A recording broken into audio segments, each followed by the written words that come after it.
வணக்கம் அன்பு நெஞ்சங்களே. உங்கள் வீட்டில் பணத்தட்டுப்பாடு இருக்கா? கையில் எவ்வளோ காசு இருந்தாலும் நிற்க மாட்டேங்குதா?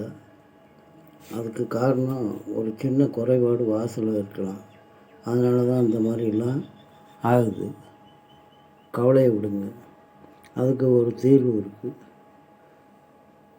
முக்கியமான ஒரு 4 வாஸ்து செடிகளை உங்கள் வீட்டில் சரியான திசையில் வைக்கிறது மூலமாக இந்த பணத்தட்டுப்பாடு, பண கஷ்டம் எல்லாத்தையும் விரட்டி அடிக்கலாம். நான் ராஜகோபால், சுப்பியா டியூப். வாங்க வீடியோக்குள்ளே போகலாம். முதல்ல நம்ம பார்க்க போகிறது துளை செடி எங்கே வைக்கலான்னா, வீட்டின் கிழக்கு பகுதி அல்லது வடகிழக்கு பகுதியில் வைங்க.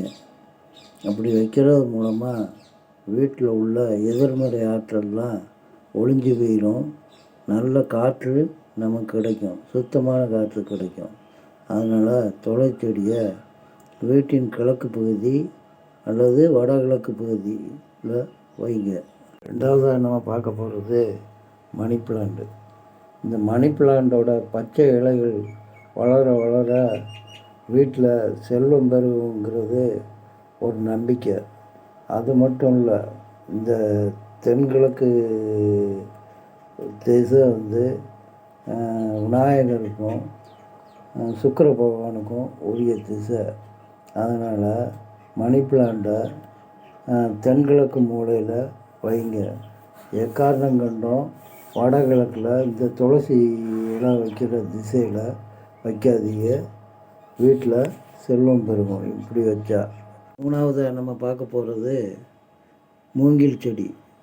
இந்த மூங்கில் செடி சீன வாஸ்துவான பெங்சுய்க்கும் நம்ம வாஸ்துவான இந்திய வாஸ்துக்கும் இந்த செடி பொருந்தும். இந்த மூங்கில் செடி வைக்கிறதுனால வீட்டில் உள்ளவங்களோட மன அழுத்தம் குறையும். வீட்டில் சுபிட்சமும் சந்தோஷமும் பெருகும். இந்த மூங்கில் செடியை தெற்கு திசையில் வச்சிங்கன்னா வீட்டில் செல்வம் பெருகும். நாலாவது நம்ம பார்க்க போகிறது கற்றாழை. இந்த கற்றாழை அழகுக்கு மட்டும் இல்லை, ஆற்றலுக்கு மட்டும் இல்லை, இது ஒரு வாஸ்து செடியாகவும் பயன்படுது. இந்த கற்றாழை காற்றுல உள்ள நச்சு பொருள்களை உறிஞ்சி சுத்தமான காற்றை நமக்கு தருது. மேலும் நேர்மறையான ஆற்றலை வீட்டில் தங்கு தடை இல்லாமல் பரவுறதுக்கு இந்த கத்தாழை செடி உதவுது. இந்த கத்தாழையை வீட்டில் வடக்கு அல்லது கிழக்கு திசையில் வைக்கலாம்.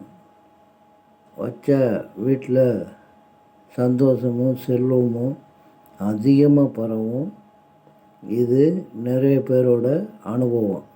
இந்த வாஸ்து செடிகளை வளர்க்கும்போது நம்ம சில விஷயங்களை கவனிக்கணும். இதில் இலைகள் காஞ்சி போயிருந்தால் அதை உடனுக்குடனே அகற்றிடணும், கிள்ளி எடுத்துடணும். அதே மாதிரி இலைகள் மஞ்சளாக இருந்தாலும் அதை கட் பண்ணி எடுத்துடணும். காஞ்ச இலைகள் எதிர்மறை ஆற்றலை உண்டாக்கும். அதனால் அதை மனசில் வச்சுக்கோங்க. காஞ்ச இலைகளெல்லாம் கட் பண்ணி எடுத்துடுங்க.